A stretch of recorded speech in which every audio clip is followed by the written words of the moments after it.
nauseous, believe me. Never had a lot of shit come easy. Had to work hard, struggle just to be me. Had to rise up just so they could see me.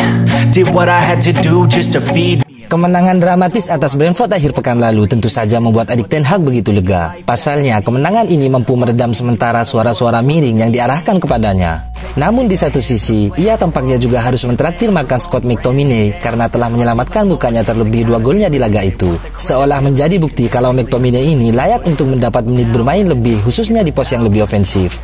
Hal yang kemudian mendapat komentar dari David Beckham dan Jose Mourinho.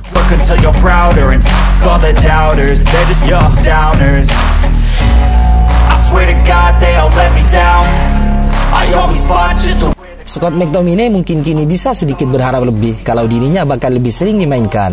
Hal yang wajar karena sejak musim lalu posisinya sudah tergeser seiring kedatangan Casemiro dan Eriksen. Dan musim ini MU sudah kedatangan Mason Mount dan Sofian Amrabat.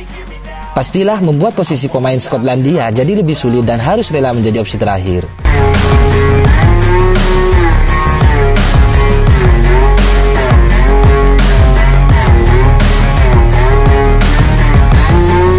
Ya, beragam momen berat termasuk nyaris dijual ke Fulham tak meruntuhkan tekad McTominay, di mana ia terus berusaha membuktikan dirinya tak terkecuali di timnas. Ya, saat mode berbaju timnas, McTominay seolah dikembalikan lagi ke posisi yang lebih menyerang dan hasilnya 6 gol berhasil ia lesakkan selama ajang kualifikasi Euro 2024. Sesuatu yang juga mengundang banyak pihak untuk meminta Ten Hag mencoba McTominay untuk lebih ofensif.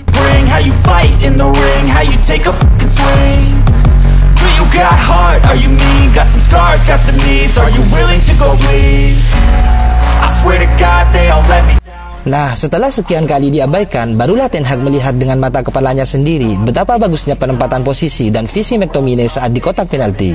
Hal yang sekali lagi wajar mengingat ia sendiri sebenarnya saat di tim muda MU adalah striker, dan toh kita semua sudah banyak menyaksikan gol-gol McTominay. Hampir kebanyakan adalah gol-gol bertipe striker.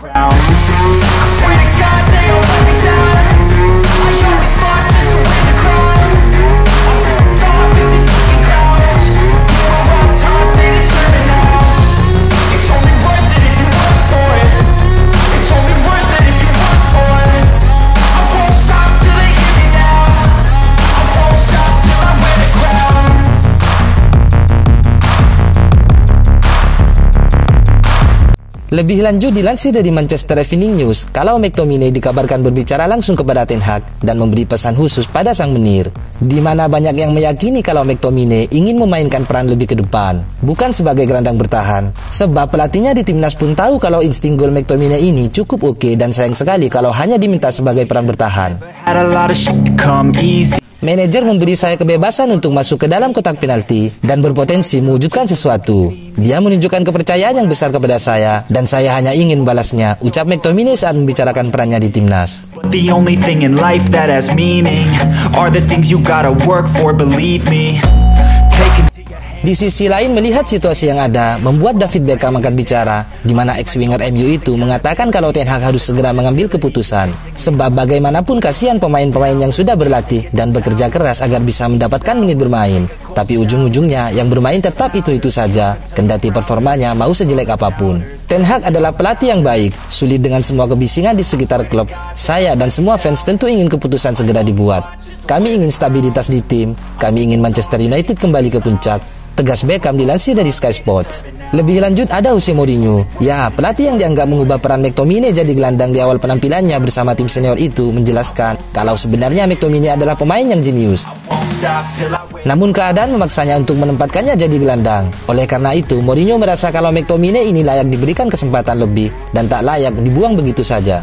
Ketika itu saya merasa anak ini punya keinginan besar untuk merebut bola. Kemudian dia bisa menguasai bola dengan sederhana dan kesederhanaannya terkadang jenius. Tapi sayang tak banyak orang yang mempercayainya ketika dia di Manchester United, kata Mourinho dilansir dari The Sun. I'm just telling you to fight for your dreams, but it's not what it seems. Man, it's hard to be seen when everybody wants to be king. Yeah, Ya, perkataan Mourinho itu memang benar, sebab sekarang posisi McTominay sangat berat.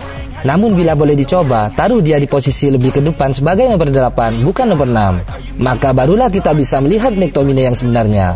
Karena suka tak suka, keputusan Ole Gunnar Solskjaer yang memintanya jadi gelandang bertahan bersama Fred membuatnya banyak mendapatkan hujatan. Entah visinya dikatakan kurang atau apalah, tapi pelan-pelan sekarang terbukti jika memang harusnya McTominay ini ditaruh lebih ke depan. Dan tidak ada salahnya taruh Bruno di bench dulu dan memainkan McTominay di posisi tersebut, sedangkan Mason Mount bisa dari sisi winger kiri seperti yang pernah ia perankan di Chelsea.